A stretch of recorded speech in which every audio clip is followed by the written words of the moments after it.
Second 2020 meeting of the Lewis and Clark County Commission. Please stand and join us in the Pledge of Allegiance. Pledge allegiance to the flag of the United States of America and to the republic for which it stands, one nation under God, indivisible, with liberty and justice for all.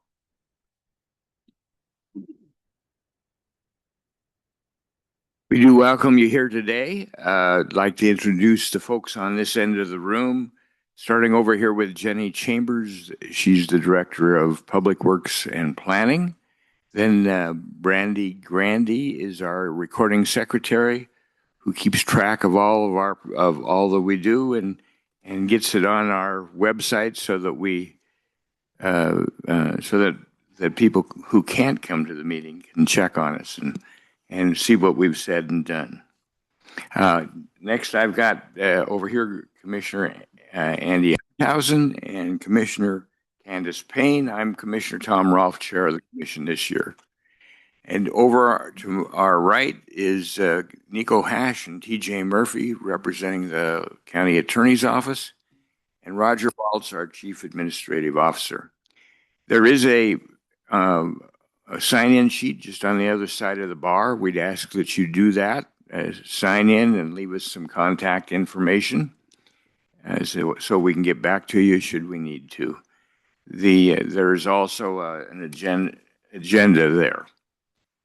Now, I think today we've got just some consent action items. Mr. Baltz, would you like to present those for us? Thank you, Mr. Chair and Commissioners. Item 2A on the agenda is Resolution 2026-38, declaring county property surplus property. Staff recommends approval of that item. Item 2B is a statement of work between Lewis and Clark County and Millman Incorporated, and staff recommends approval of that item as well. Thank you, Commissioners. All right. For those of you who are not aware of the consent action items that are non-controversial things, primarily that pretty well established and don't require any particular comment, but we can always stop and make comment if we want to. So, Commissioners, do you have any questions for Mr. Baltz on the two consent action items? Seeing no comment, is there any public comment on these two consent action items? I see no public comment. Do we have a motion? Mr. Chair, I'd move that we approve consent action items 2A and B as presented. Second. All right, we have a motion and a second. Any discussion on the motion from the commission? Seeing none, we'll move to a vote. All those in favor of consent action items 2A and B as presented by Mr. Baltz, please say aye. Aye. Opposed, same sign. Motion passes unanimously. We have several action items on the agenda today. First, we have a presentation from the Youth Snow School Program. And if you'd like to come forward, we ask that you turn the mic on so that the little green ring is there. And if you'll give us your name and who you represent, and then make your presentation. Awesome. Thank you. My name is Ellie Fitzpatrick, spelled ELLIE FITZPATRICK. And Brandy, do I just click the mouse to click through? Okay, perfect. Thank you. Okay, Commissioner Payne, Vice Chair Hunthausen, Chair Rolfe, thank you for your time today. I'm the Director of Montana Discovery Foundation. We are a Helena-based 501c3 focused on conservation education for Montanans. I'm here to give you a brief overview of what we were able to accomplish during Snow School this year with your support. Snow School is a collaborative program with Winter Wildlands Alliance that connects kids in grades K through 12 with snow science, watersheds, and winter recreation. Just a little bit of a background. I was born in Helena. I went to 4Gs and then to CR and then to Capitol High and then to University of Montana. I didn't fully appreciate the outdoor opportunities I had growing up until later in life, but I can tell you now, I'm grateful to be a graduate of several MDF programs. I know everyone here who spent time outside as a kid has pics just like these. They're so important, right? They evoke so many memories, some happy, maybe some not so happy. I can tell you I look happy on cross-country skis in the top left there, but it took me a while to get there. The first few times we went, I thought my parents were trying to torture me. But the point is, all of these things that we do as kids are memorable, and that stuff sticks with us. As native or longtime residents, you know that Montana kids are some of the most resilient, feral, well-rounded individuals with lots of grit and a little bit of stubbornness.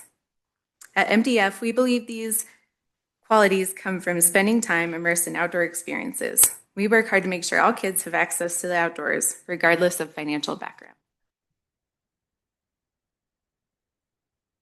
For decades, Lewis and Clark County Commissioners have put taxpayer dollars to work in a way that directly benefits the young people who live here. Your investment in outdoor ed is both unique and impactful.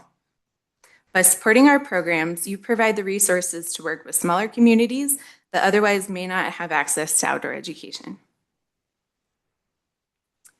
That's one reason why Snow School is so great. We take kids of all ages outside in the winter. They participate in STEAM curriculum while getting exercise through recreation. It's also good for the adults that participate too. You ever want to kick winter blues, you'll forget all about them as you're chasing 30-ish second graders in the woods outside of Augusta, let me tell you. We call it chaos therapy. If anybody would ever like to volunteer, please let me know after this presentation. We'll get you signed up. It's a great way to spend time in the winter. So as part of Snow School, we cover snow science and snow's importance in our local watersheds, which is especially important right now just with the amount of drought that we've been experiencing recently. Knowledge of and practice of winter survival skills, such as fire building. There we go. That's the one we need. Winter wildlife adaptations and tracks and signs. Nature art. And I will point out that this particular picture was taken in Augusta. Because of county support, we were able to reach Augusta for the first time ever this year through Snow School, which was a really great, impactful thing. We had 72 kids participate. And while their date was in March, it was like the third week in March, so there wasn't a ton of snow on the ground. We did all kinds of activities right there at the school with them in Augusta, and it was a really good time. And then finally, with Snow School, we do all of this atop snowshoes. Now this, of course, one of the biggest questions we get is like, how does Snow School still happen when, you know, in recent years, we've had a lack of snow, especially at the lower elevations? We always have fun alternatives and a lot of flexibility just in case we get the opportunity to reschedule programs in the wake of a winter storm. So you can think of us as storm chasers in some sense of the word. We're out there constantly watching the weather and trying to get kids out on the snow. It doesn't always happen, so we still engage them in the same lessons. They just might not get to snowshoe. This is a photo of one of our programs where we didn't have a ton of snow. The reason most of Snow School takes place in Lewis and Clark County is directly correlated to your decision to fund us.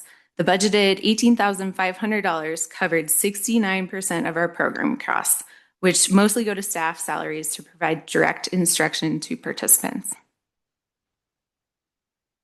In the past, Snow School was funded by the Helena Lewis and Clark National Forest, and county funds in the amount of $12,500 were used for our Youth Forest Monitoring Program, or YFMP, of which you are all, I'm sure, familiar.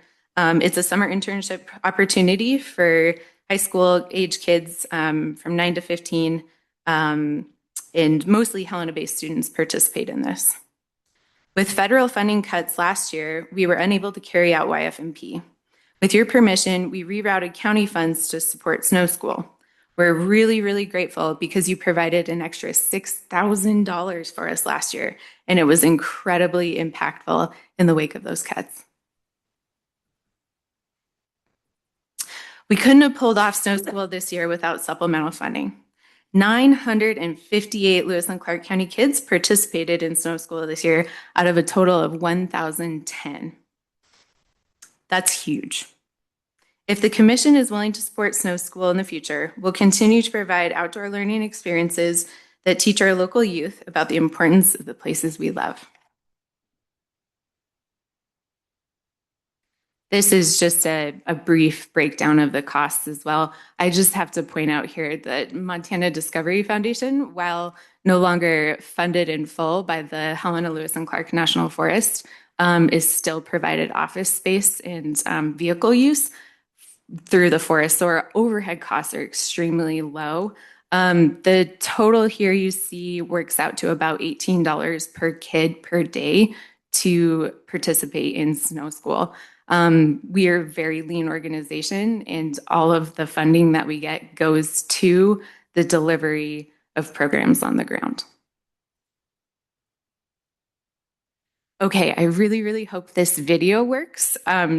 We didn't get to test it beforehand, but I thought I'd share some direct feedback from students and teachers through this video that was put together by HMS teachers for us. HMS is our longest participating group.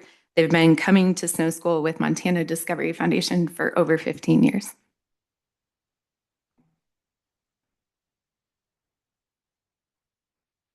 HMS has been coordinating Snow School with the Montana Discovery Foundation for over 15 years. Activity for every kid connects with them, whether it's on a recreational level or on a career level. There's fire building station. There is an animal tracking station, camouflage. Kids learn about our watershed. Protect and care for the places that matter the most to us. The part I liked most about Snow School was the fire building, because it was like fun to be able to see like what everyone else created and like build fire and stuff. I really liked the fire building station in the Snow School. It was just a really awesome experience, and I love the fact that I was one of the longest burners, and it was pretty awesome. I like Snow School because I get to be with your school in snow.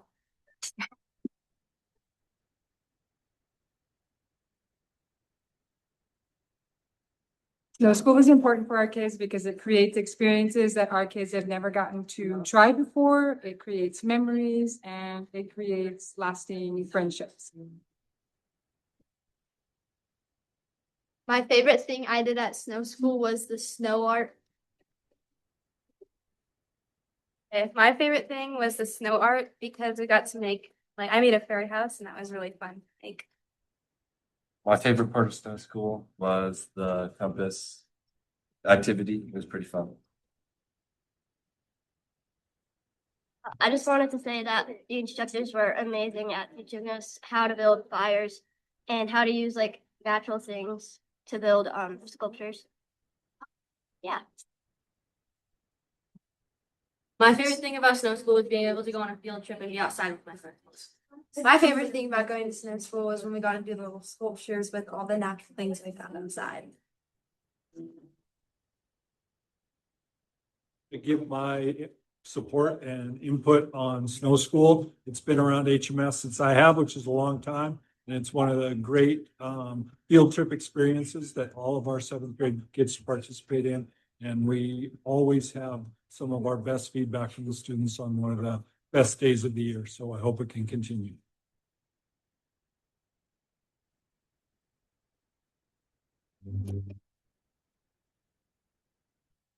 Okay. As you can see, we're raising a lot of pyromaniacs, but I promise we definitely make sure there's an element of safety anytime the kids get to actually start fires. Yes. So just to put your minds at ease, I know you were worried about that. Any questions for me? Any questions from the commission?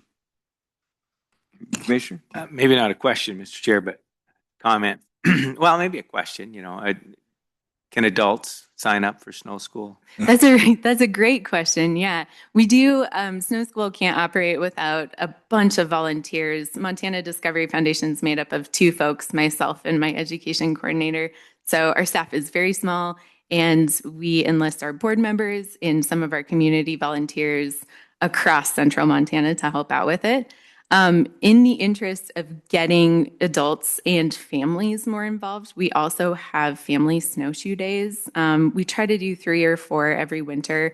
Those, it seems like every time we do schedule a family snowshoe day, we get a massive winter storm, and we try to do them in places like Stemple Pass or maybe like the Lincoln Sculpture Park. And I think the driving conditions have been, less than ideal. And so we don't always get the best turnouts, but that's one way that folks can participate. We're working currently with Wild Montana to try to offer some winter wilderness walks, not necessarily Big W wilderness, but just ways that folks can get outside on snowshoes for this next winter. Yeah, because we love taking people of all ages out. A lot of our programs are focused on kids, but having adults attend to is wonderful. So yeah, I hope that answers your question.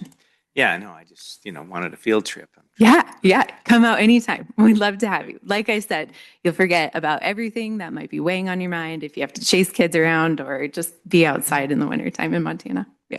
Thank you. Mr. Chair, I just wanted to say thanks. It's important, I think, for us, we contribute to something and then to get the opportunity to hear what happened with that funding and how it impacted our community, and for our community to watch that as well is important. So thank you for coming back and giving us a little insight to your experience out there and how many kids were impacted. Oh, absolutely. Yeah. Thank you very much for having me. You bet. Thank you. Thank you for coming in. Anything else? Is there any public comment? Anybody like to make any public comment? No public comment. Well, thank you again for being here. Thank you. Next item on our agenda is fiscal year 2026 alcohol tax updates.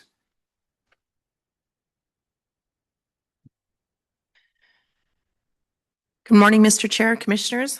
Misty Edwards, Finance Coordinator in County Finance. And before you this morning, you'll be hearing updates from agencies that received fiscal year 2026 earmarked alcohol tax funds.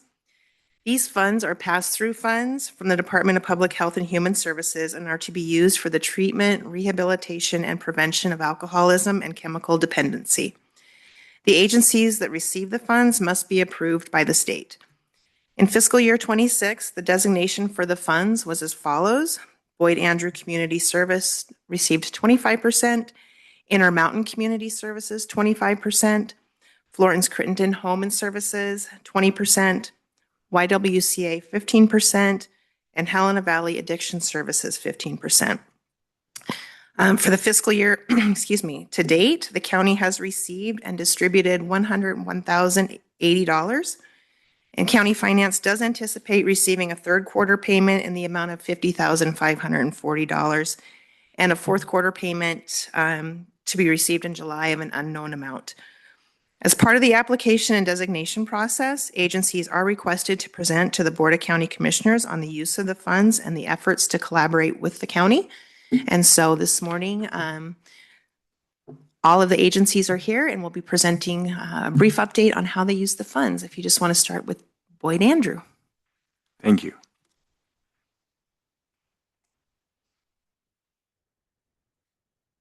Good morning, Mr. Chair and Commissioners. My name is Heather Huntoft. That's Heather. Huntoft is Hundtoft. I'm the Clinical Director for Boyd Andrew Community Services, and I'm happy to come to you guys again this year to share with you what we've been doing since this time last year. We continue to provide citizens of Lewis and Clark County with substance use and mental health treatment, as well as prevention and educational services for DUI and misdemeanor drug offenses. This is our 52nd year. Our mission is to continue to work collaboratively with our state and community partners to provide unified and comprehensive services to our community. Alcohol fund money helps us fulfill this mission. These funds are critical for our continued services. Any alcohol tax funding awarded to our program will go directly to support our outpatient, intensive outpatient, and residential treatment programs. This funding allows us to utilize one of the lowest sliding fee scales in the state. It allows us to be partners with the Behavioral Health Court, the First Judicial Adult Treatment Court, and the DUI Drug Treatment Court. Without these fundings, these partnerships would not be possible. In the last year, we've seen an increase into the individuals we've served at our organization. And so I'd like to just give you a quick breakdown of who we served from our communities in 2025. In 2025, we served 129 individuals by providing them with substance use disorder assessments. Our intensive outpatient program provided 119 clients with approximately 5,500 services. Our outpatient program provided 177 participants with 3,100 services. We provide education groups, and we were able to serve 170 clients last year. We have a mental health provider, and that provider was able to assess 108 county residents with mental health assessments and provide 119 individual mental health therapy services. We also provide Prime for Life, which is a education program for those that get DUIs. We were able to provide 41 Prime for Life assessments for DUI offenders. We also helped 51 residents in the community attend the class, which was aimed towards the education and prevention of continued substance use. We had 41 clients utilize our case management services. Two things that we added last year: we were able to reintroduce some youth services to our organization. We started offering MIP services, so that minor in possession class. We were able to serve 14 individuals with that course, as well as start providing some assessments, and now we offer individual services to youths as well. Lastly, in 2025, we heard our community's need for a residential treatment program for women. So we did a remodel to our transitional living facility, and we underwent a transformation to serve women in this community. And in 2025, towards the end of the year, we were able to help 36 residents. This year, we plan to continue to provide the above-mentioned services to our community. We will continue to train our staff in evidence-based treatment. We will also continue to utilize our newly introduced option for teleservices. This will allow us to provide these above-mentioned treatments to our community members who are unable to get in-person treatment. And we are also able to just help them meet them where they're at. So those are some of the big things that we're able to do going forward. I want to thank the commissioners for the opportunity to share today, and we look forward to a continued partnership. Thank you. Thank you for coming in. Any questions? We'll just go on and listen to the other presentations then. Next, I believe, would be Intermountain.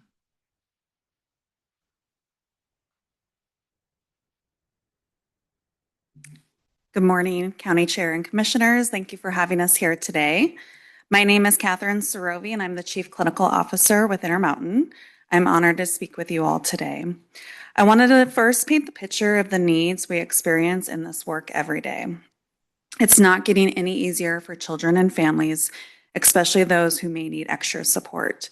The demand is greater than ever, responding to the call as challenges for a small nonprofit. 1 in 5 children between the ages of 3 and 17 are diagnosed with at least one mental health or behavioral health condition. Suicide is the second leading cause of death among 10 to 24-year-olds. 40% of Montana public high school students report lasting feelings of sadness and hopelessness. Almost half of the youth with untreated mental health disorders will develop a substance use disorder.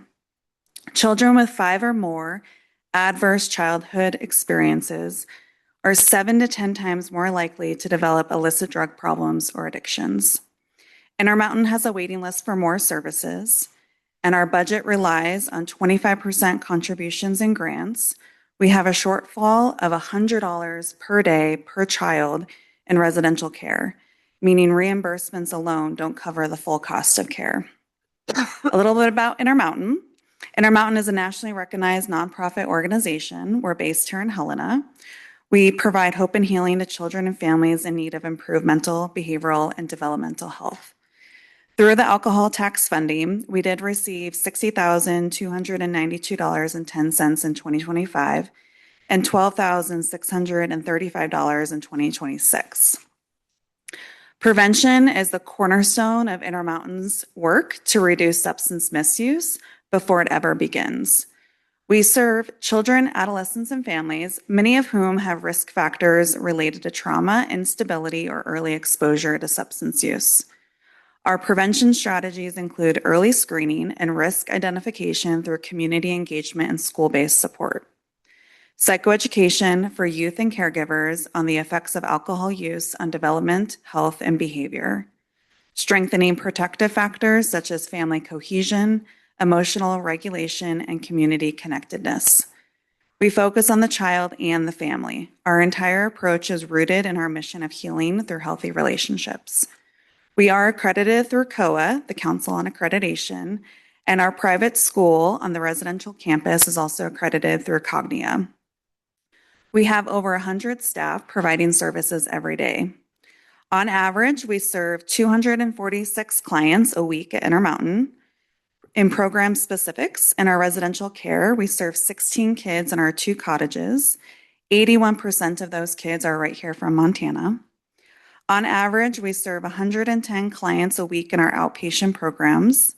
And on average, we serve 120 clients per week in our school-based programs in Bozeman, Belgrade, Helena, and East Helena.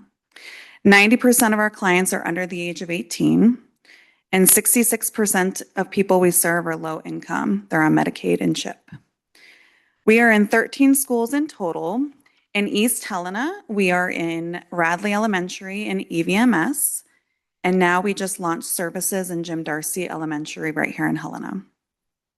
In our residential, we're working really hard to recruit and retain staff so we can open up our 3rd cottage in order to serve an additional 8 kids. On our residential campus, we serve kids as young as 4 through the age of 13. We're seeing more and more younger kid referrals. On average, our length of stay is 18 months, and a lot of our kids come from CPS, foster care, and post-adoption challenges. Our day treatment program has 2 classrooms, and we're looking to expand to open our 3rd classroom this summer. And our classroom capacity holds 10 kids with 1 teacher and 2 mental health support specialists. Through our customer satisfaction survey, 92% of respondents were overall satisfied with the quality of services provided to them. Through our parent respondents, on average, there was a score of 3.8 out of 5 when it came to how much they felt their relationship has improved with their child since starting services. We also utilize the Youth Outcomes Questionnaire to evaluate clinical effectiveness. The Youth Outcome Questionnaire measures specific domains related to daily functioning, level of risk and safety, and social relationships. Of all the children who we served in our school-based and outpatient program for more than a year, 44% experienced clinical change, which means that there's a reduction of score by at least 12 points on their Youth Outcomes Questionnaire. And for our residential program, our discharges through 2025 and so far in 2026, 6 out of our 8 kids experienced significant clinical change. In conclusion, we would like to thank the county for supporting our programs. By providing the funding through the alcohol tax, we're able to fill the gaps in care, invest in our workforce who do this heartfelt work every day, and serve more families to create healthier communities. Thank you. Thank you for being here. We'll go on and Florence Crittenden, I think, is next.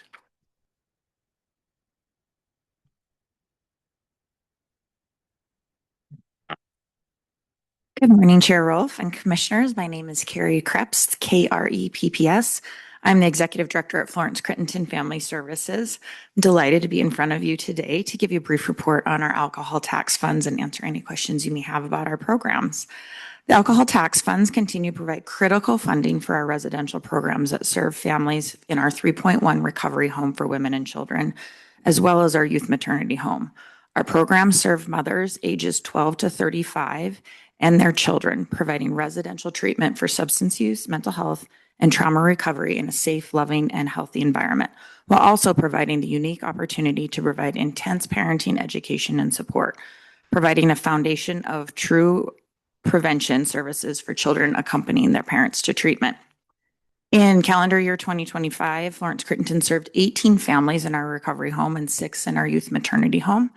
That equates to 3,446 bed nights for families. And with an average family size of a little over 2, that means that there were 7,753 nights of heads and beds in our program. I only mention those numbers and break it down by bed nights because at times it can seem, I know that our numbers look a little bit smaller in our clients served. However, I want the commissioners to know that your funding goes a long way when you break down the level of intense services that are received in these programs. For our program, it's all about higher dosage of services to affect long-term impact on these families. All of our mothers in our recovery home have a substance use diagnosis. However, we also saw this year an alarming rise in substance use disorders in our youth maternity home moms. So those are our moms ages 12 to 18. Of our 8 moms in YMH, we had 6 that came in with a substance use diagnosis, which is the highest percentage we've ever seen. Additionally, of the mothers that we served in our residential programs, 18 required and received within our program active detox services upon admission. This is a really important component to being able to meet families where they are and help them take that really next scary step into treatment, is to be able to provide those services on site. As you can imagine, a mom with her children and have a lot of complex needs when you combine substance use disorders combined with mental health challenges and the significant trauma. So this amount of complex care really requires a lot of medical, psychiatric, and attention on the front end, and then a lot of management on the back end. Our psychiatrists and physician assistants and the medication management program play a critical role in the care our clients receive. Our staff must work with high levels of complex medications, making med management and distribution a critical component of our staff's daily tasks. The alcohol tax funds last year helped support a revamp of our medication documentation, as well as our med education and training program around med distribution for our floor staff, which was all led by our physician assistant. The education and training program, combined with the new documentation process, was a great success, contributing to a 30% decrease in medication count and distribution errors. This year's request follows the success of previous few years of funding from the Alcohol Tax Fund. We have requested funds to support our 24/7 rehabilitation aides that provide around-the-clock compassionate care and support to ensure the safety and well-being of women and children in our program. While helping clients navigate their day-to-day tasks and challenges, they're also responsible for ensuring healthy meals are prepared, ensuring the well-being and care of those little ones that are in our program, and of course, distributing medications. Our current funding sources provide a daily rate for the recovery home that covers a small amount of room and board and the basic services and supervision, but it does not cover the level of support that's actually needed to take care of these families in the best possible manner. This year's funding will also support the continuation of our medication management and distribution program that saw so much success last year. Funds would support the physician assistants' ongoing training of our staff and continued monitoring of the medication management program, as well as staff time for receiving training and maintenance of our electronic health record system that tracks this medication. While the medication visits with our PA and our psychiatrist are covered by Medicaid insurance, these specific activities that actually keep these families safe on a daily basis are not covered by any type of insurance or contracts. I did just want to make one quick note in connection because the county is so incredibly supportive of our programs. And I hope this is a helpful connection when you guys look at the different pots of funding that you have.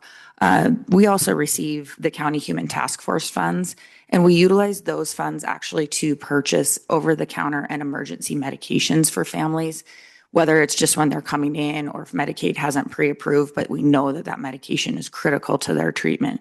Those Human Task Force funds help us maintain that medication program, and these alcohol tax funds help us make sure that we're doing that in the most appropriate manner possible. So I just want you guys to be able to see the connection and all of this money that you put out and the different ways that it really is being brought together to provide continuity of care. I appreciate your time this morning and happy to answer any questions. Thanks. Thank you very much, Carrie. Move on next to YWCA.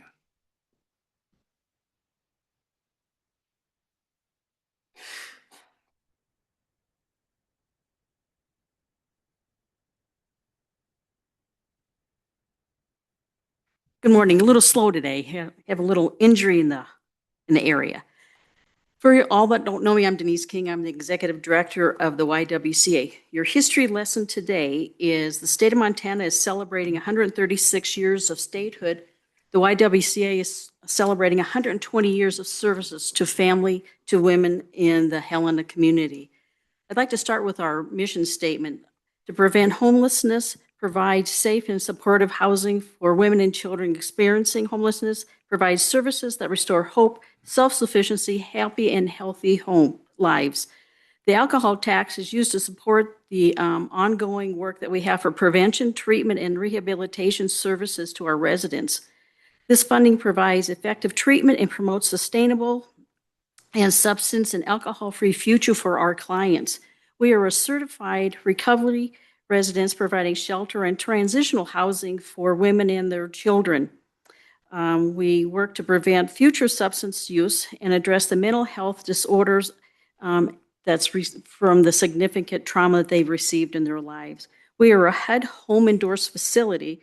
This designation allows our residents and their children to reside with us for up to 24 months. This extended stay supports the development in healthy recovery and life management skills that promotes the stability of families so they can transition into the community. Through the extended stay, the families can reunite and stabilize together by preparing to return to employment and seeking affordable housing. As you've heard, funding for these nonprofits that provide important services to our community, there's always a hole that we're plugging. Medicaid provides a little bit less than half of our operating costs for the clinical part of our services. Our program, the WINGS, the Women Initiating New Growth and Stability, is a substance use treatment program that's duly licensed as a substance use disorder treatment program and a mental health center. We employ duly licensed psychotherapists, and in 25 we received the designation of a recovery-friendly workplace. The WINGS program provides comprehensive and individualized treatment services that incorporates prevention, outpatient substance use, along with mental health therapies in a wraparound component for the families. The parenting center that we have also works with families to helping families remain intact as the health and safety for the kids. We work with local mental health and community-based substance treatment centers for the families that are needing services that we can't provide in our residential housing. We utilize the Lewis and Clark County alcohol tax funds to fund the unfunded payroll costs of our licensed professional treatment staff and our support staff, those staff that work directly with the residents and the children in our parenting center. We can only bill for certain services that is allowed by Medicaid. We employ 3 duly licensed therapists, clinical director, a family advocate, intake coordinating, parenting center supervisor, and visitation specialist and parent advocate who all provide direct care, though only the licensed professionals can do the billable services. Some of the children in our residents have received significant trauma in their young lives, so this helps with the mental health services that we're able to provide to the children. Prevention, the WINGS substance use disorder treatment includes both the prevention and we're blending the services with prevention and mental health services to the residents of our home. Calendar year 32, we had 32 women that received 841 sessions of clinical therapy treatment, including individual family therapy, 2,231 group sessions. Our clients received level 1 care and level 2.1 intensive outpatient therapy services. Children and family, women and children received 5,641 nights of shelter during 2025. We had 17 children last year. We had 32 women in our facility. In the ways we collaborate with our sister agencies, we all are working back and forth. When we closed our daycare, we provided quite a few services and products to Flow Crit. We work with a friendship center. Some of our folks may not fit with us. They may be fit with friendship. So we're working with our clients and our sister agencies to help support the families that we have in our community. Food Share, we work with them. Our partner is Peerview. They help us with some of our clients. We work with Indian Alliance. We have 2 yoga professionals that come in. They provide services to our women in our facility. We work with many of our local faith organizations and volunteers that come in and help with the physical structure of our building, providing a safe and clean and up-to-date facility. I'd like to thank you all for helping us over the years. We will continue to deliver on our mission to our community year after year. Thanks for the opportunity to provide some of the details that we do with our facility. We also work with the Human Services Task Force, and thank you for those funds because they help fill the holes that we have in our budget, and the holes seem to be going the wrong way. They keep going like this, like the sinkhole that we have. The sinkhole keeps growing. It's not shrinking. So thank you for the support very much. Have a good day. Thank you very much for being here. And our last presenter is Helena Valley Addiction Services.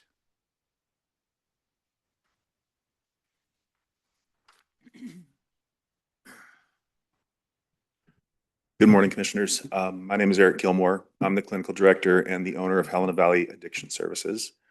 This is my first time being up here, and Gilmore, Gilmore, and Eric with a C. So I'm a little ill-prepared, haven't practiced, but we'll start with a little bit of history of how I got here.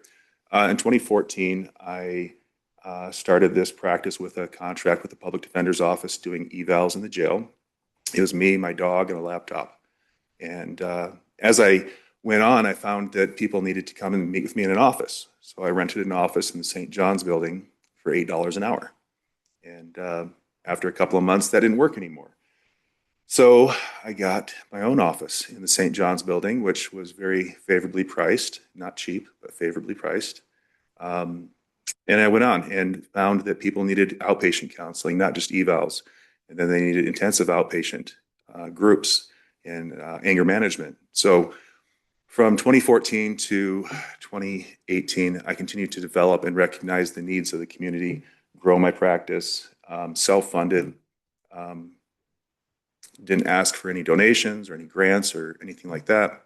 In 2018, the state came to me and said, "We want you to be a state-approved program." I felt flattered. It's like, wow, me? And then I found out they asked everybody else to as well. But I like my story better. And I started piecing this together. I hired interns, receptionists, started developing the program, trying to identify where we needed to grow and where we needed to be at. And so here we are. I've averaged about 10 employees up until we got to 2024. We served in 2024 195 clients from IOP to OP, outpatient, intensive outpatient.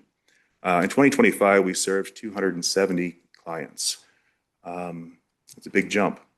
We went from 10 employees to 20. In 2022, American Society of Addiction Medicine updated their standards, and they're changing the way that addiction medicine is being conducted. They brought in a medical component. They went from the 3rd edition to the 4th edition. And I recognized the need to embrace this change. Now, the state of Montana is not looking to make changes until 2028, but commercial insurance companies are requiring this medical component to be brought in sooner. So in February of 2025, I hired a medical director. In May, I hired a nurse practitioner and a medical assistant. This is to grow the medically assisted treatment program to help people with detox and withdrawal symptoms. Currently, we're doing outpatient detox. The plans next year is hopefully to do a inpatient detox, if I can find the right facility for it and continue to grow in that area. We added a mental health center license. It's our provisional license.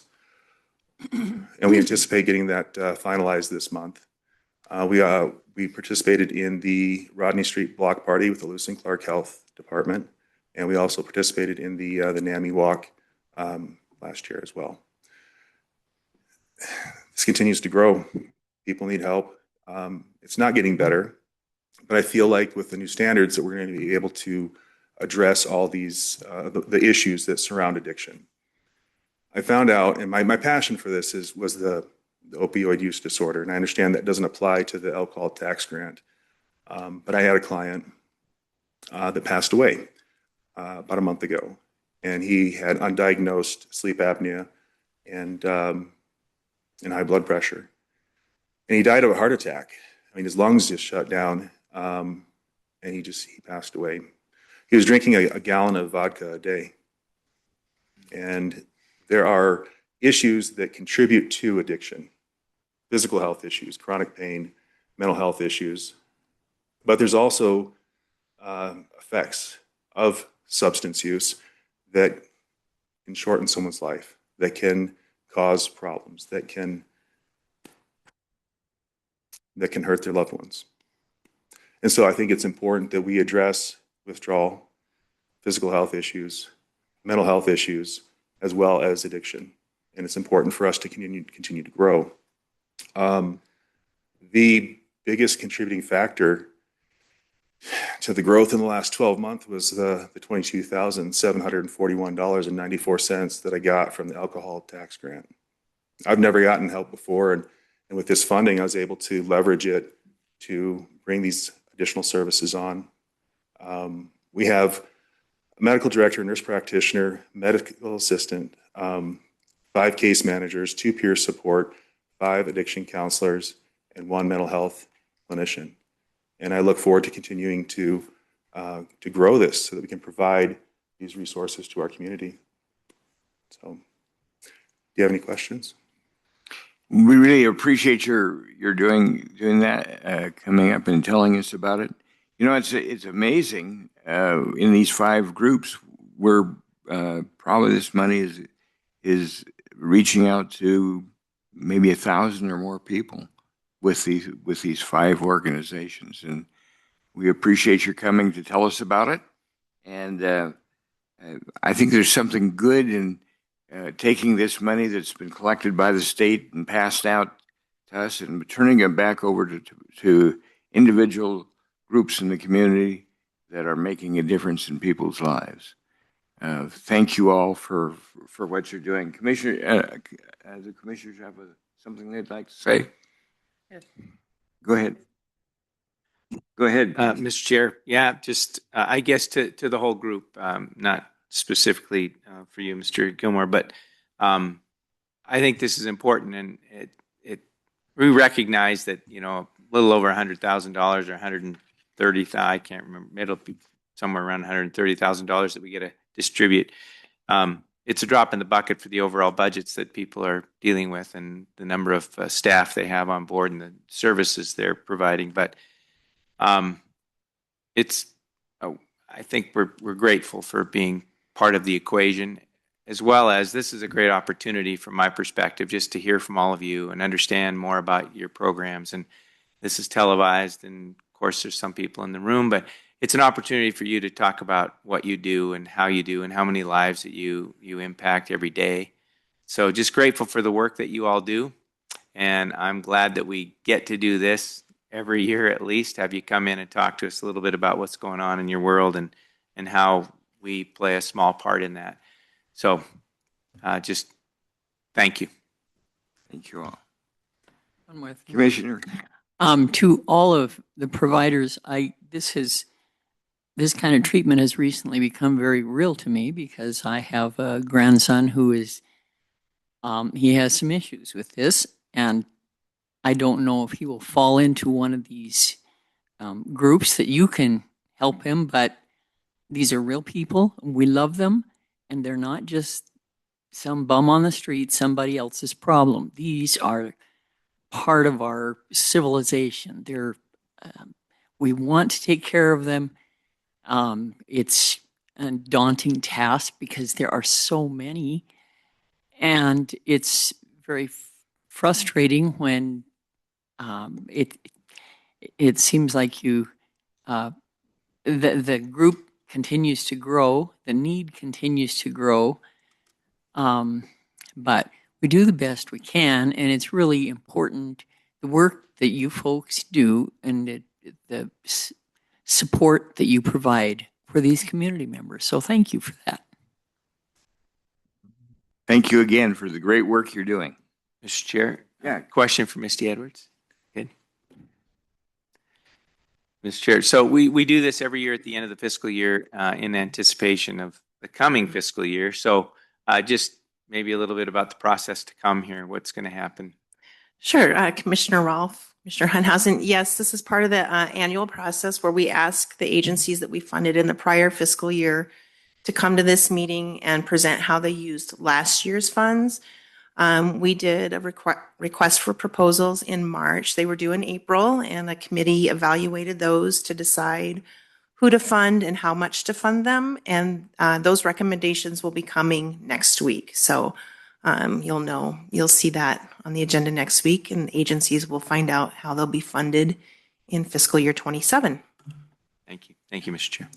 Thank you. You're welcome. Appreciate your work in coordinating this. This is a labor of love, and I think it's wonderful to be able to get so many folks from the community that are helped by this money. Yeah, you're welcome. Thank you. Thank you all for being here. The next item on our agenda is a number 3C, which is the independent contractor contract between Lewis and Clark County and Premier Utility Solutions. Good morning, Chair Rolfe, Commissioners. As you can see, I am not Jessica Makis. She was unable to make it this morning. I'm helping her out with her agenda item. Before you now is a contract with Premier Utility Solutions, LLC, to provide grading, maintenance, and related services within the Stallion Ridge Rural Improvement District. Work under this contract will be completed on or before August 1st, with an anticipated start date sometime this month. The scope of this project will include adding approximately 120 tons of gravel and grading, watering, and compacting the new material into the existing roadway. This maintenance was solicited through a request for qualifications completed last May to create a roster of contractors to perform this type of work in various RIDs throughout Lewis and Clark County through May of 2028. Because the value of the work on this contract is over $25,000, a separate contract is required to perform this work and requires commission approval.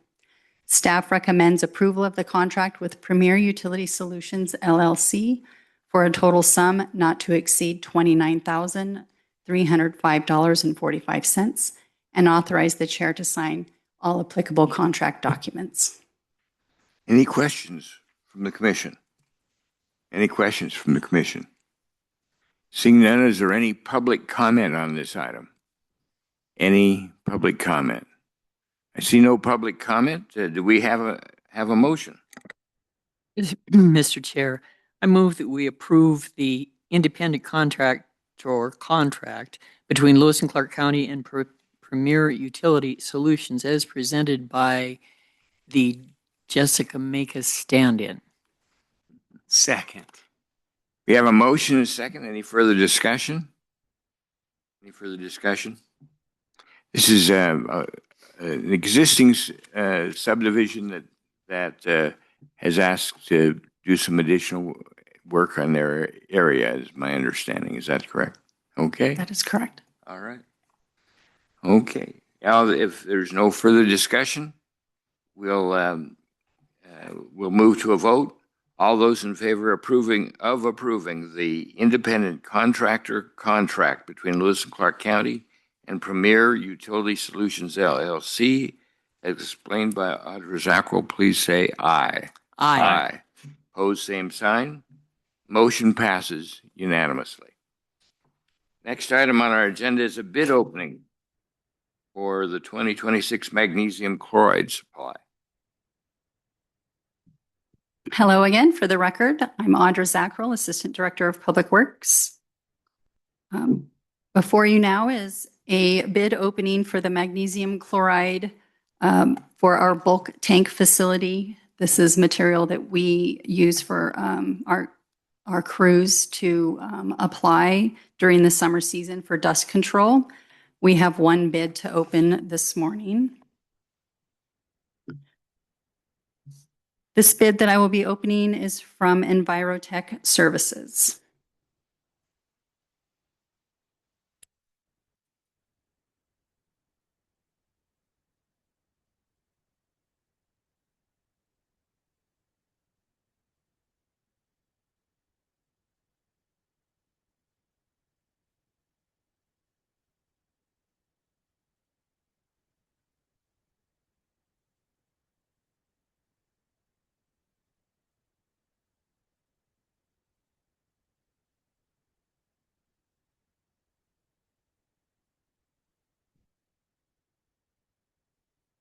Okay, this bid appears complete.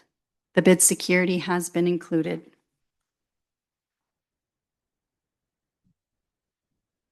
The unit price for magnesium chloride supply and delivery to our bulk facility is $222 per ton for extended price of $155,400. Staff would like to take this bid under advisement and return on June 16th for a recommendation for award. Are there any questions? Any questions from the commission? Is there any public comment on this bid item? Is there any public comment? Seeing no public comment, is there a motion? Mr. Chair, I'd move that we ask staff to take this bid under advisement to make recommendation to the commission at our regular scheduled meeting on the 16th of June. Second. We have a motion and a second to take this one bid to the staff, ask them to analyze the bid, make sure it meets our needs, and return with a recommendation on June 16th. Any further discussion from the commission? Seeing none, we'll move to a vote. All those in favor of the motion, please say aye. Aye. Opposed, same sign. Motion passes unanimously. All right. Next item on our agenda is a grant agreement between Lewis and Clark County and the Montana Department of Natural Resources and Conservation.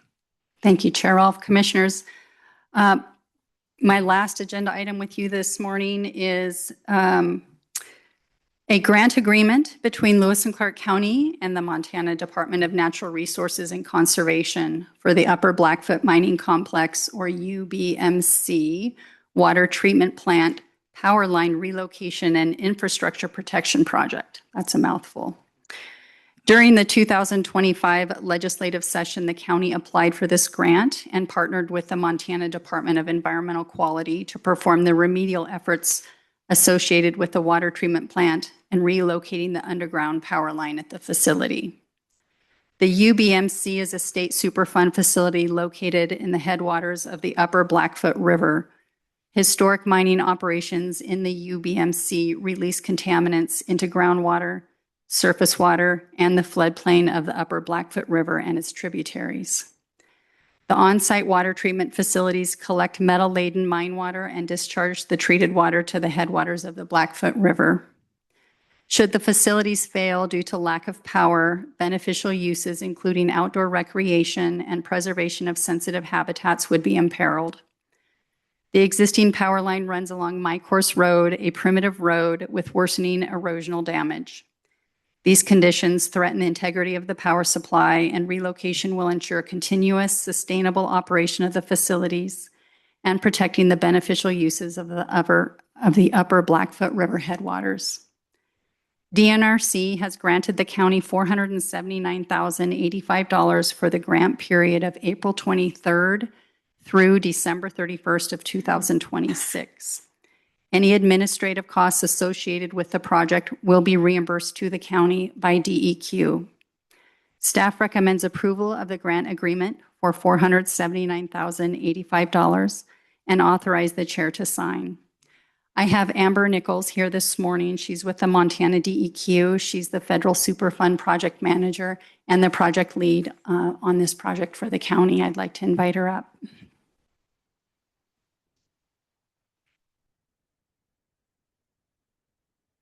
Thank you. Would you just mind stating your name for the record and your position? Absolutely. Good morning, Mr. Chair, Commissioners. My name is Amber Nichols, Nichols.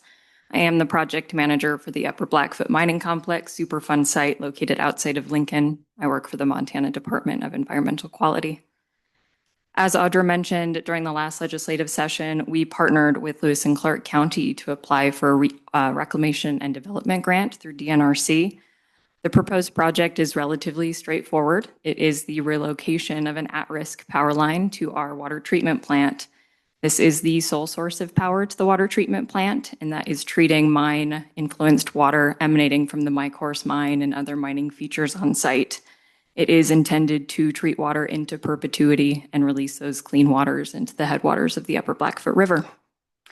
Since the water treatment plant came online in 2008, we have seen a pretty remarkable recovery of the beneficial uses of this area, not to mention the recovering West Slope cutthroat trout fishery and the downstream wetland system that is home to beavers and moose and all the waterfowl you could ever imagine.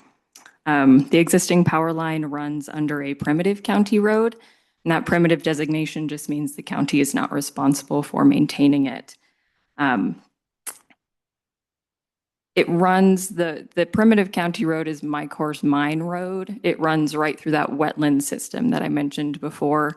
So it sees annual flooding and sediment deposition as well as overtopping. And we are currently seeing erosional features that are 14, 16 inches deep. So we knew that without intervention, imminent failure was likely to occur, and that would cause a disruption to the water or to the power supply to the water treatment facility.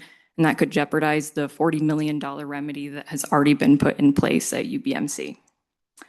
This is why we applied for the redevelopment grant, and we were fortunate enough to rank 2 out of 20-something projects in terms of priority and subsequently awarded about $480,000 for the completion of this work. At this point, we have been working to get all necessary permits. We have all the access agreements we need. We have a finalized work plan with Northwestern Energy, and we've been working closely with the county and DNRC to make sure we are on top of our grant reporting and startup requirement materials. I am more than happy to answer any questions you may have about the construction or the project generally, as you consider the approval of the grant agreement before you. Thank you very much. There are questions? Commissioner Payne. Thank you. I'm looking at this. To me, a power line indicates poles, wires. I don't think that's what's going on here. Could you give me a little detail about what kind of a power line we have and what kind of an installation this is? Absolutely. The existing line has an underground component as well as an overhead component. The underground component under the My Course Mine Road is what was concerning to us. We are relocating that underground line to a road that was developed during construction, during the site remediation called Meadow Creek Road. And as for the overhead line that's existing in its current state, those poles would be taken off at ground surface, and all the infrastructure would be removed off-site as we go for complete underground power along Meadow Creek Road. I hope Audra is, yes, that's the map. Okay. So just to make sure I'm getting this, okay, the new power line location, the red one, will that entire thing be underground then? It will, and that is connecting the existing grid that runs along Highway 200 and it will tie into the service past the junction of My Course Mine Road and Meadow Creek Road that currently serves the treatment plant. So it'll be completely underground. Okay. This seems like a good prior planning.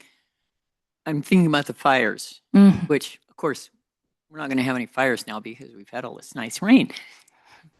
But we have fires sometimes, and those power lines, that is such an important part of keeping this or restoring the water supply in this area.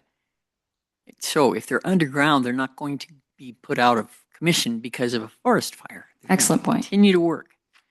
So, and is the stripedy blue part, that is all a marsh? That's a wetland? That is, yes, the I guess easternmost part of the marsh system. It is hundreds of acres, and that is the point that intersects with the My Course Mine Road, that primitive county road. Okay. Thank you very much.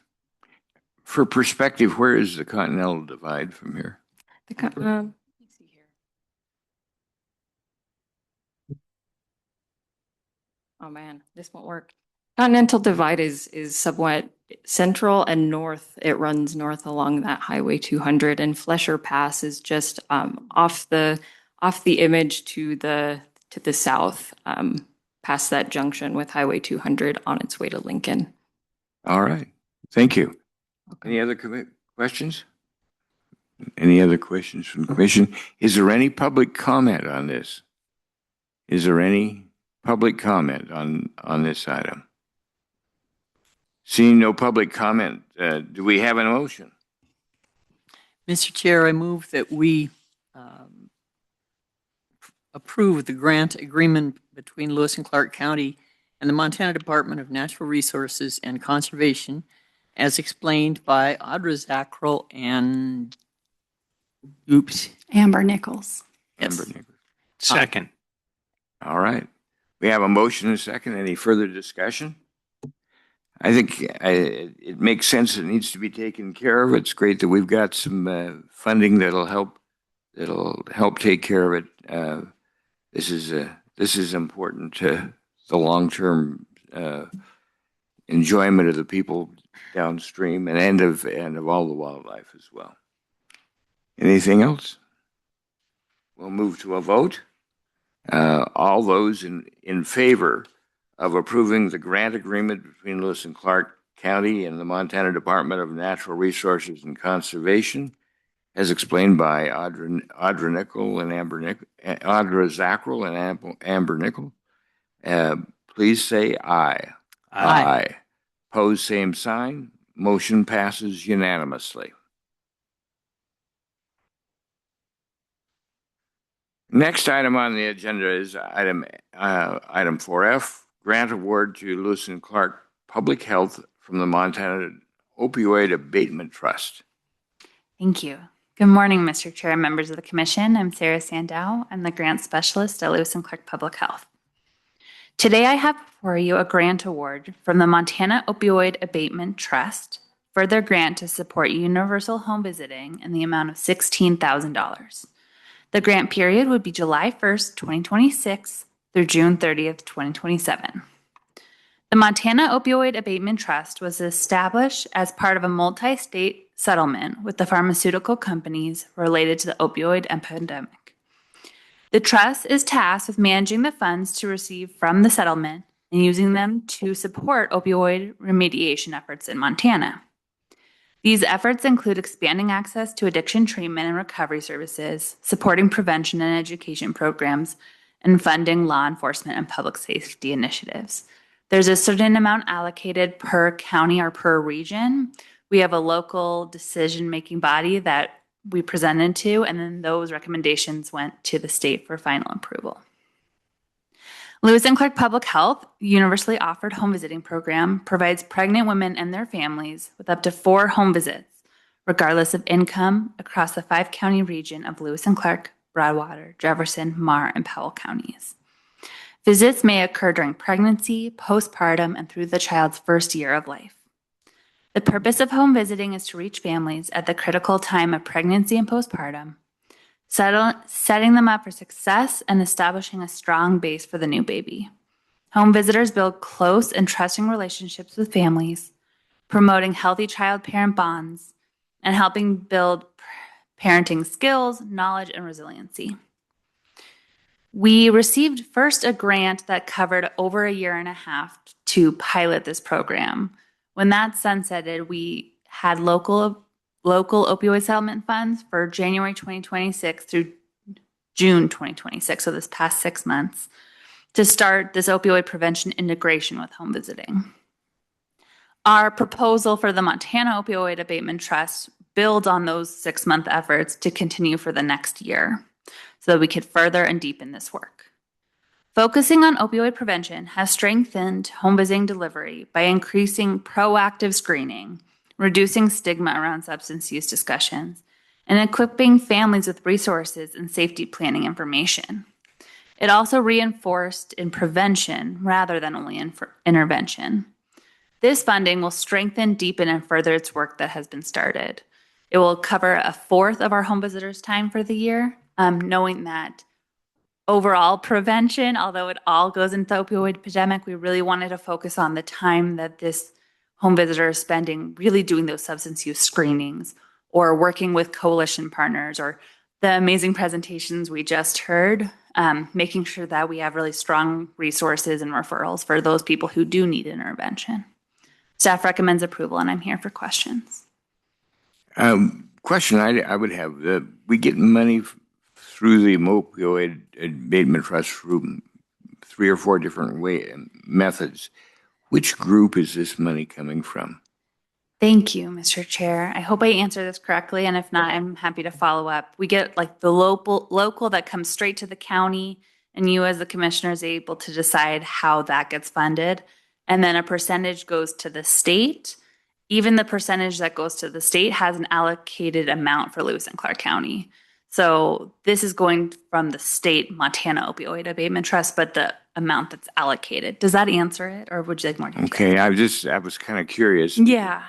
I was involved with setting up that local group, and then we also have another group that has several counties in it as well, and then the statewide group. And I was just curious about which one it was. Yeah, thank you. Thank you.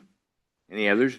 Yeah, Mr. Chair. Commissioner Hunthouse. I sit on our local group right now, and this is one of the recommendations made to the state to use those dollars that are set aside for Lewis and Clark County to fund programs in our community. So okay, good. It is their decision, but we make a recommendation, and so that committee made this is one of the recommendations. So it is actually from the local group, The recommendations from the local group, yeah. All right, great, thank you.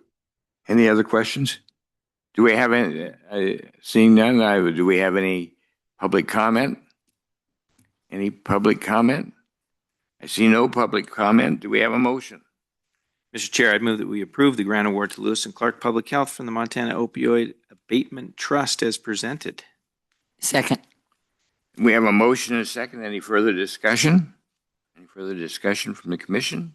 Seeing none, we'll move to a vote. All those in favor of approving the grant award to Lewis and Clark Public Health from the Montana Opioid Abatement Trust, as explained by Sarah Sandow, please say aye. Aye. Aye. Aye. Motion opposed, same sign. Motion passes unanimously. Next item on our agenda is a grant award amendment to the Lewis and Clark Public Health, to Lewis and Clark Public Health from the Montana Department of Public Health and Human Services. Thank you, Mr. Chair, members of the commission. Again, I'm Sarah Sandow, the grant specialist at Lewis and Clark Public Health.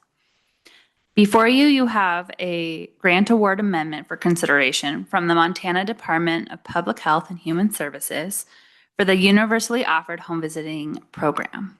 This amendment extended the grant period and date from December 30th, 2025 to March 31st, 2026. Lewis and Clark Public Health received a grant to pilot this universally offered home visiting model. This program provides pregnant women and their families with up to 4 home visits, regardless of income, across the 5-county region of Lewis and Clark, Broadwater, Jefferson, Marr, and Powell counties. Visits can occur during pregnancy, postpartum, and up through the first year of life. The purpose of home visiting is to support families during critical periods of pregnancy and postpartum, helping establish a strong foundation for both parents and infants. Home visitors build trusting relationships with families, promote healthy parent-child bonds, and strengthen parenting skills, knowledge, and resiliency. The original grant period was July 1st, 2024 through December 30th, 2025. A 3-month no-cost extension was approved, meaning that we got more time to fulfill these goals with the same amount of allocated money, so no additional money for those 3 months, allowing the program to continue through March 31st, 2026. Through this grant, Lewis and Clark Public Health hired a universal home visitor who was trained in screening tools and family supports. The program has established community partnerships for referrals, conducted outreach to new families, provided education and services, hosted our first community baby shower in November, and developed the operational systems necessary to support the program. Staff are actively pursuing additional funding to continue the program and are exploring long-term sustainability options, which our goal would be to be able to bill. These grants help us look at efficacy, be able to build up the reasonings and the impact, and then hopefully long-term we can bill for these services. The no-cost extension provided critical time to support these efforts. This contract amendment is being presented later than anticipated due to delays at the state level. An initial version of this contract was received in early February and approved and sent back. However, subsequent delays resulted in the final contract only recently becoming available for signature. Services have continued during this time, and reimbursement from the state has already been received for the work completed, and we've submitted our final evaluations and reports. Staff recommends approval, and I'm here for questions.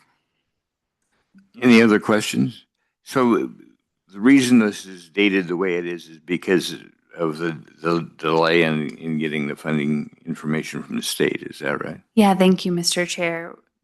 There was some delays. I'm not really sure what they were at the state we got the review of the contract quite early in January. But then there are delays on their process, and it wasn't just us. It was everyone who received the contract. So we checked in with all the other communities who received this, and no one received their amendment till May. It seemed like there were used to be a lot of things that came through afterwards. And we started, you folks were doing a great job of kind of prodding them to get their paperwork out to us faster. And I think we've made some good strides in it.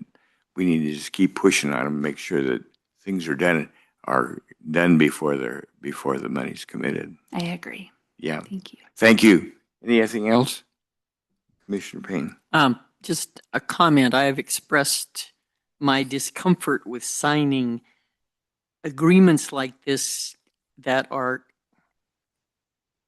they appear to be not timely in nature to my picky old brain. But we're doing the best we can. And I know people are well-intentioned, and I'm sure I just hope this does not come back and bite us, because it should have been done beforehand, but we'll keep struggling with the facts as they are, not as we would like them to be. So thank you, Sarah. Excuse me. All right. Anything else? All right. Do we have any public comment on this? Any public comment? Do we have a motion? Mr. Chair, I move that we approve the grant award amendment to Lewis and Clark Public Health from the Montana Department of Public Health and Human Services as presented by Sarah Sandow. Second. We have a motion and a second to approve the grant award amendment to Lewis and Clark Public Health from the Montana Department of Public Health and Human Services, as explained by Sarah Sandow. Is there any further discussion? Mr. Chair, just a note, at our winter conference, the Montana Association of Counties Winter Conference, there was an agreement to make an effort, and I think that offer has been extended by the Montana Association of Counties to work with Department of Administration and Department of Public Health and Human Services to look at ways to streamline their process and to try to find avenues for more timely production of some of these documents and turnarounds. So I guess say we're working on it. It's complicated, but we're working on it, right? Right. So there are some that are trying to make headway there, but it's probably going to take a little bit of time. So thank you. All right. Any other discussion? If none, we'll move to a vote. All those in favor of approving the grant award amendment to the Lewis and Clark Public Health from the Montana Department of Public Health and Human Services, as explained by Sarah Sandell, please say aye. Aye. Aye. Aye. All those opposed, same sign. Motion passes unanimously. All right, we've got a bid award.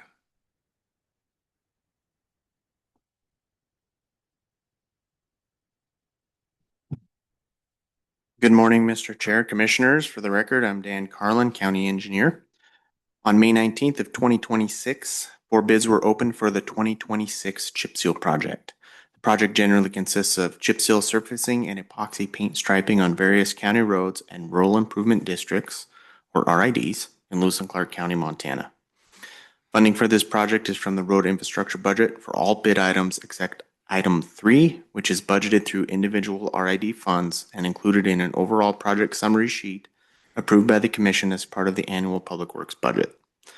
After review of bids, staff recommends awarding the contract to the low bidder, Montana Materials and Construction of Helena, Montana, for a total unit price bid amount of $707,690.00, and authorize the chair to sign all applicable contract documents, and I can answer questions you may have. Any questions from the commission? Any questions from the commission? Seeing none, is there any public comment? Is there any public comment on this item? I see none. Do we have a motion? Mr. Chair, I'd move that we approve the bid award, the chip seal award for this next year to Montana Materials and Construction of Helena, Montana, as presented by Mr. Carlin. Second. We have a motion and a second. Any further discussion? Any further discussion? Seeing none, we'll move to a vote. All those in favor of awarding the bid for the 2026 chip seal contract to Montana Materials and Construction of Helena, Montana, for a total of $707,690. All those in favor say aye. Aye. Aye. Opposed, same sign. Motion passes unanimously. All right, now let's move on to the next one. Good morning again, Mr. Chair, Commissioners. For the record, Dan Carlin, County Engineer. On May 19th of 2026, 3 bids were opened for the 2026 scrub seal project. Project generally consists of scrub seal surfacing and epoxy paint striping on various county roads and rural improvement districts, or RIDs, in Lewis and Clark County, Montana. Funding for this project is from the road infrastructure budget for all bid items except items 2, 4, and 6, which are budgeted through individual RID funds and included in an overall project summary sheet approved by the Commission as part of the annual Public Works budget. After review of the bids, staff recommends awarding the contract to the low bidder, Montana Materials and Construction of Helena, Montana, for a total unit price bid amount of $652,169.00, and authorize the chair to sign all applicable contract documents. And just as a reminder from when we open these bids, the scrub seal is where they drag that broom behind the distributor truck and they push that oil into the cracks. So, and I can answer questions you may have. Any questions from the commission? Any questions from the commission? Any public comment? Is there any public comment? Seeing none, do we have a motion?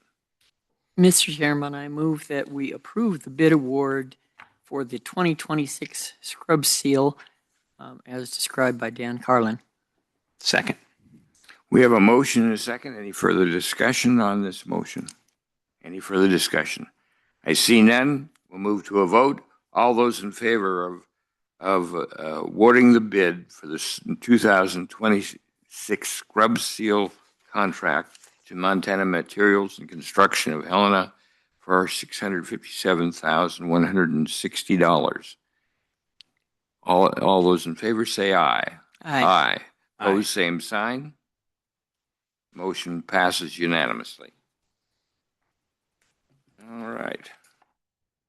Next is a funding agreement between Lewis and Clark County and the Montana Department of Transportation. Good morning. Again, Mr. Chair, Commissioners, Dan Carlin, County Engineer. Before you today is a Montana Department of Transportation, or MDT, Better Local Bridges Funding Agreement. The program was created from House Bill 924 and had $3 million available this fiscal year on a first-come, first-served basis. Public Works submitted an application on May 20th, 2026 to request funding for the Birdtail Road over Flat Creek Bridge in the amount of $608,640. The program requires a 20% local match of $152,160. The hard match will be budgeted in the bridge infrastructure budget. Staff recommends that the Board of County Commissioners accept the grant award and authorize the chair to sign the funding agreement. And I can answer questions you may have. Mr. Carlin, could you kind of, if I remember right, this bridge is going to be $1 million and $1 million plus to do. So this is this is a pretty good chunk of that money. Yes, Mr. Chair, Commissioners. So this bridge is about $1.5 million. So we, on May 19th, also submitted a Montana Coal Endowment Program grant application. That grant application requires a 50% match, so about $760,000 would have been required. This grant application, or award, I should say, covers $608,000 of that $760,000. So in essence, this reduces our outlay if we're awarded that Montana Coal Endowment Program. So we were certainly really excited to submit this application and very excited to receive the award if accepted by the Commission. So then what you're saying is of the $1.5 million contract, we're going to wind up, looks like maybe paying 10% ourselves. Mr. Chair, Commissioners, yes. Thank you. I appreciate that. I think the taxpayers do too. Any other comment? Commissioner Payne. Thank you. Dan, I just want to make sure I'm understanding. This money means we can proceed with rebuilding that, 120, 130-year-old bridge? And so that one bridge will do instead of, right now we have the original bridge and then we have a way to get out around it, but it impacts private land ownership and is complicated. So this will allow us to build it? Mr. Chair, Commissioner Payne, so slightly complicated answer on that. So we have, this is about half of the funding. We still need the remainder of the funding to be able to actually build this bridge. The Montana Coal Endowment process is a little long. It's all through the legislature. So we won't get a true answer on that grant application and whether we receive that funding until probably April or May of 2027. So what this funding will allow us to do is start our design process in earnest. We'll be able to get well down the road, but we won't be able to pull the trigger and bid a project and try to install this bridge until we actually receive that Montana Coal Endowment project funding and meet the startup conditions for that. Thank you, Dan. Now can I make a comment? Sure. I remember the day that we heard this problem up in the Augusta Community Center, and we had a group of landowners up there that were very angry. They had been using that bridge for, millennium, and were mad at you because you put in the serpentine, which made them, you can get a car in there, but you can't get a truck in there. And those people were really mad. And it was like, they thought it would be taken care of immediately. And it doesn't work that way. And I really appreciate the efforts that you and and our road department have made in getting a temporary bridge up there, getting an easement across the private property. So even though we can't actually replace the bridge right now, the landowners are able to get in there, get their hay trucks, their propane trucks, the fire trucks in there, while still providing the safety features that the Department of Transportation requires us to have. So I'm just very proud of our whole operation there to be seeing this moving along so rapidly. So thank you, Dan. Absolutely. Absolutely. Anything else? All right. Do we have any public comment? Do we have any public comment?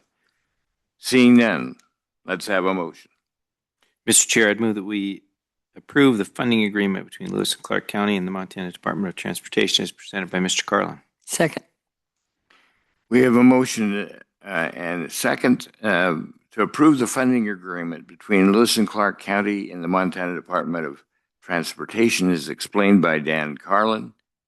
Is there any further discussion? This is a good step in the right direction.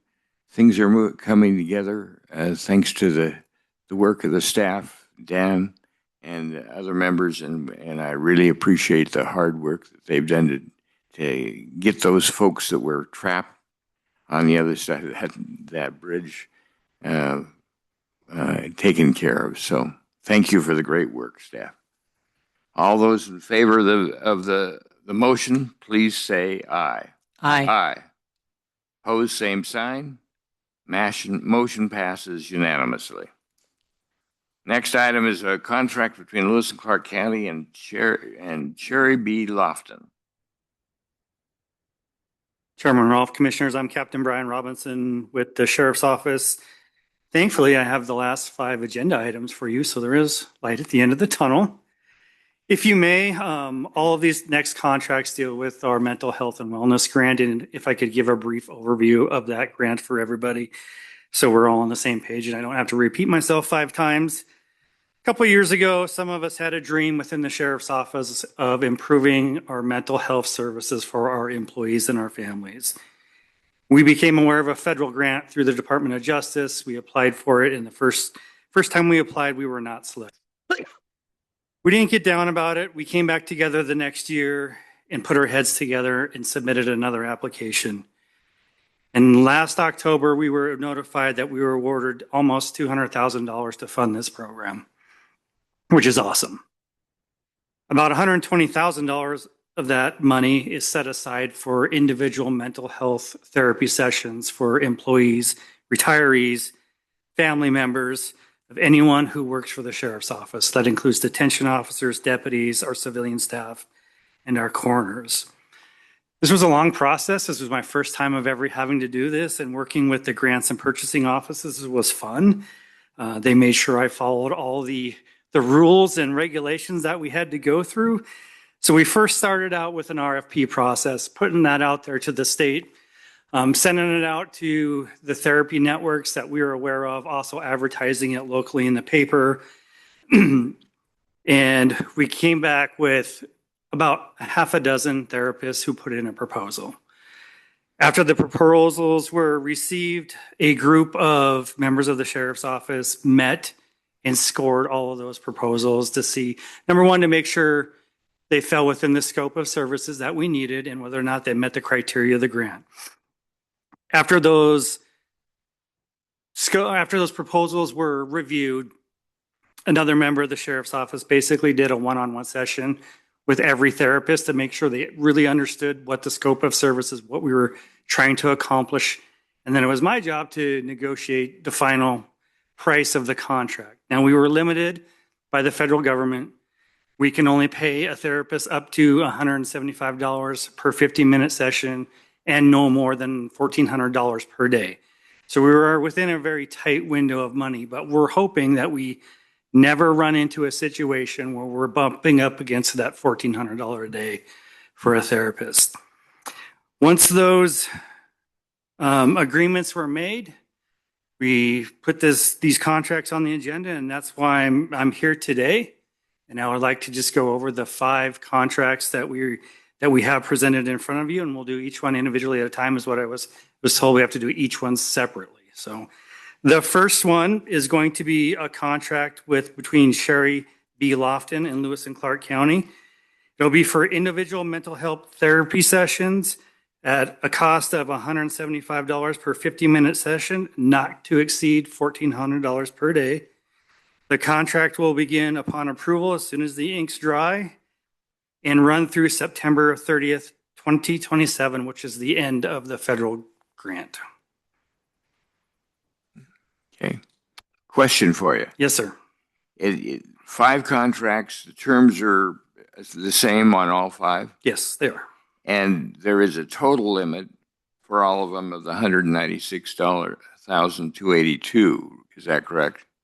For the therapy sessions, we have set aside $120,000. The rest of the money in that $190,000 is going for other training for the staff.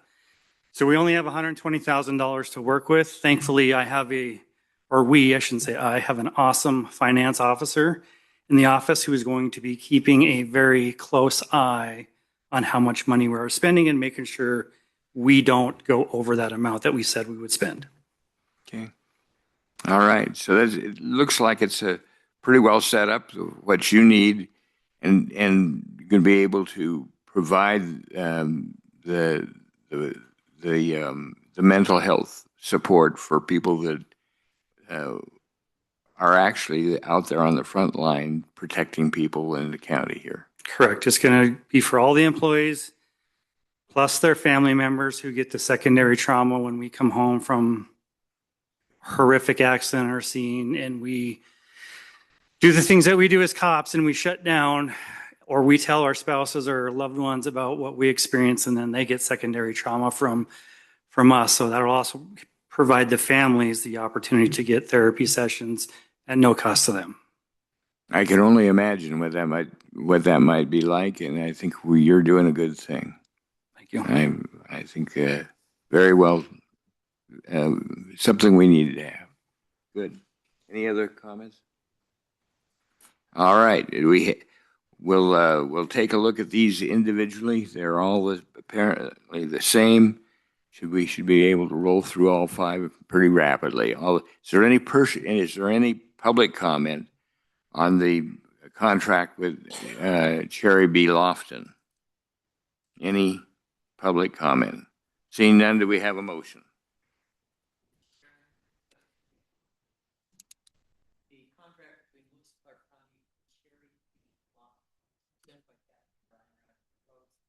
Second.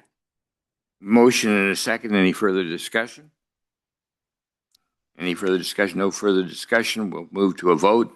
All those in favor of approving the funding agreement between Lewis and Clark County and the Montana Department of Transport, between Lewis and Clark County and the Sherry B. Lofton, as explained by Brian Robinson, please say aye. Aye. Aye. Aye. All those opposed, same sign. Motion passes unanimously. Now let's move on to the contract between Lewis and Clark County and Warriors Mindset. Thank you, Chairman Rolfe. This contract is also for our law enforcement mental health and wellness program. It's between Warriors Mindset and Lewis and Clark County. Again, same scope of services and the same cost. Contracted amount is no more than $175 per 50-minute session, not to exceed $1,400 per day. Contract will be effective upon approval through September 30th, 2027. All right. Any further discussion? Any further discussion? Is there any public comment on this contract? Any public comment? Seeing none, do we have a motion? Mr. Chair, I'd move that we approve the contract between Lewis and Clark County and Warriors Mindset as presented. Second. We have a motion and a second to approve the contract between Lewis and Clark County and Warriors Mindset as explained by Captain Robinson. Is there any further discussion? Seeing no further discussion, we'll move to a vote. All those in favor of approving the contract between Lewis and Clark County and Warriors Mindset, please say aye. Aye. Aye. Opposed, same sign. Motion passes unanimously.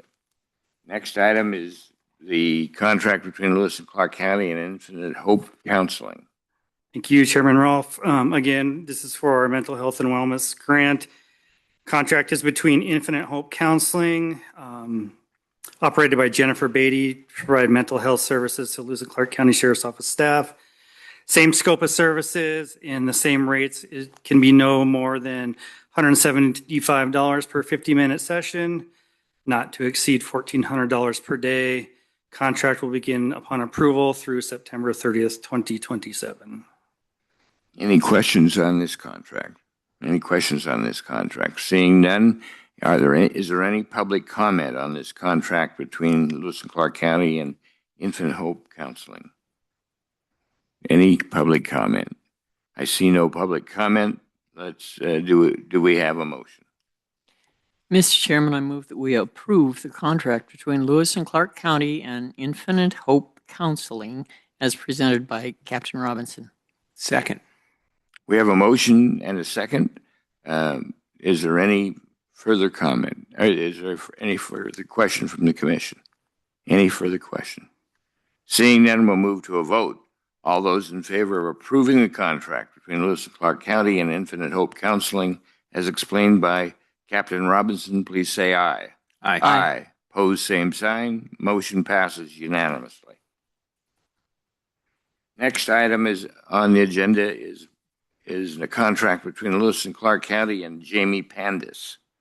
Thank you, Chairman Rolfe. We ask the commissioners to consider the contract between Jamie Pandis and Lewis and Clark County to provide mental health services to Lewis and Clark County staff. Again, same scope of services and the same rates. Contract no more than $175 per 50-minute session, not to exceed $1,400 per day. Contract will begin upon approval through September 30th, 2027. Any questions for Captain Robinson? Any questions on this item? Seeing none, we'll move. Do we have any public comment on this contract between Lewis and Clark County and Jamie Pandis? Any public comment? I see no public comment. Do we have a motion? Mr. Chair, I'd move that we approve the contract between Lewis and Clark County and Jamie Pandis as presented. Second. We have a motion and a second. Is there any further discussion? Any further discussion? Seeing none, we'll move to a vote. All those in favor of approving the contract between Lewis and Clark County and Jamie Pandis, as explained by Captain Brian Robinson, please say aye. Aye. Aye. Pose same sign. Motion passes unanimously. Next item is a contract between Lewis and Clark County and Wildflower Consulting. Thank you, Chairman Rolfe. The last contract that we have for the commission to consider is between Wildflower Counseling Services to provide mental health services to Lewis and Clark County Sheriff's Office staff. This will be the same scope of services and the same rates, no more than $175 per 50-minute session, and not to exceed $1,400 per day. The contract will begin upon approval through September 30th, 2027. All right. Any questions on this comment, on this contract? Any questions? I see no questions. Is there any public comment on this contract? Any public comment? No, seeing no public comment, do we have a motion? Mr. Chairman, I move that we approve the contract between Lewis and Clark County and Wildflower Counseling as presented by Captain Brian Robinson. Second. We have a motion and a second on the contract between Lewis and Clark County and Wildflower Counseling. Is there any further discussion from the commission? Any further discussion from the commission? Seeing none, we'll move to a vote. All those in favor of approving the contract between Lewis and Clark County and Wildflower Counseling, as explained by Captain Brian Robinson, please say aye. Aye. Aye. Pose same sign. Motion passes unanimously. Some good work to help our folks on the front line. Thank you. Thank you. I appreciate it. All right. All right. We have come to the end of our agenda. We always reserve time at the end of every regular meeting for public comment on anything within the jurisdiction of the commission, but not on today's agenda. Is there any public comment? Is there any public comment? Seeing no public comment, we're adjourned.